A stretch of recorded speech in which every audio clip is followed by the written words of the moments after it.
of justice. In the grand, silent halls of the underworld sat Yamadharma Raju, the king of justice. He was not a monster to be feared, but a righteous ruler tasked with maintaining the universe's balance.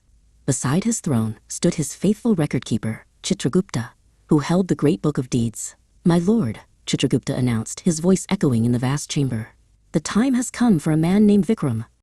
Vikram was a kind soul who had lived a simple and honest life. When the time came, he was not filled with fear. He walked calmly to the gates of the great king's court and bowed his head in respect.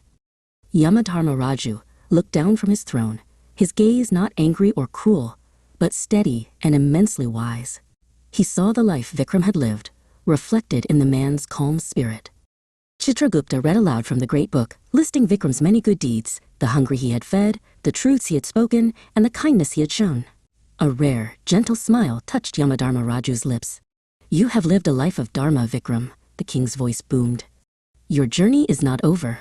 He gestured, and a path of brilliant light opened in the hall, leading to a place of peace and reward. One rainy morning, little Raju was walking to school. The road was muddy and slippery. He slipped, and his books fell into a puddle. Raju felt sad and helpless. Just then, Kiran, another boy from his class, saw Raju in trouble. Without thinking twice, Kiran ran to help him. He picked up Raju's books from the puddle. Kiran wiped the mud off the books as best he could and handed them back to Raju.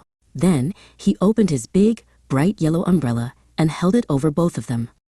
Raju smiled with joy. The two boys walked to school together, sharing the umbrella and laughing on the way. The rain didn't bother them anymore. They were happy because they had each other. At school, their teacher saw them arrive together, still sharing the umbrella. She smiled at the sight of their friendship. "You both showed what real friendship means," their teacher said, "helping and caring for one another." Raju and Kiran felt proud. They looked at each other and grinned, happy to have helped and been helped. They promised to always look out for others and lend a helping hand whenever they could. After all, helping others brings happiness to both the giver and the receiver. The warrior's duty. Arjuna, a great warrior, stood on the battlefield. His heart was heavy with sorrow.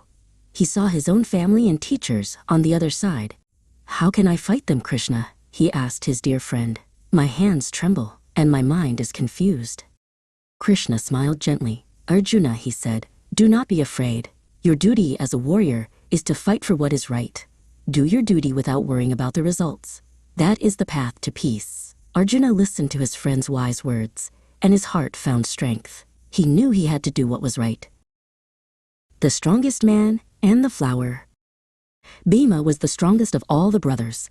"I can lift a mountain," he often boasted with a big smile. His cousin, the wise Krishna, heard him one day. "That is true, Bhima," Krishna said softly. "But true strength is gentle and not proud." Bhima just flexed his big muscles, not quite understanding. Later, Krishna pointed to a tiny flower on the path. "Bhima, please pick that flower for me," he asked. Bhima laughed and bent down, but he could not lift it. He pulled and he pulled with all his might, but the little flower did not move. Tired and confused, Bhima looked at Krishna, who was smiling kindly. "Remember, Bhima," Krishna said, "humility is the greatest strength of all." Dirt thief's lesson. In the heart of Vrindavan lived a mischievous little boy named Krishna. His eyes twinkled with a playful light, and his smile could melt the sternest of hearts. One sunny afternoon, Krishna and his best friend, a curious calf named Gomati, tiptoed into the village butter churnery. The air was thick with the sweet, creamy scent of freshly churned butter, and Krishna's tummy rumbled in anticipation. "Just one little taste, Gomati," he whispered, his hand reaching for a pot of butter.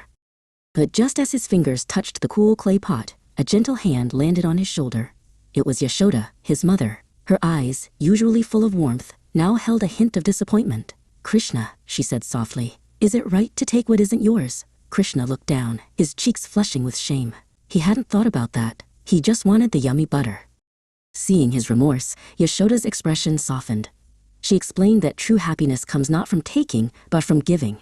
She then gave him a small pot of butter to share with his friends. Krishna's face lit up. He understood now. Sharing the butter with his friends brought him more joy than any stolen treat ever could. From that day on, Krishna became known not just for his playful nature, but also for his generosity and kindness.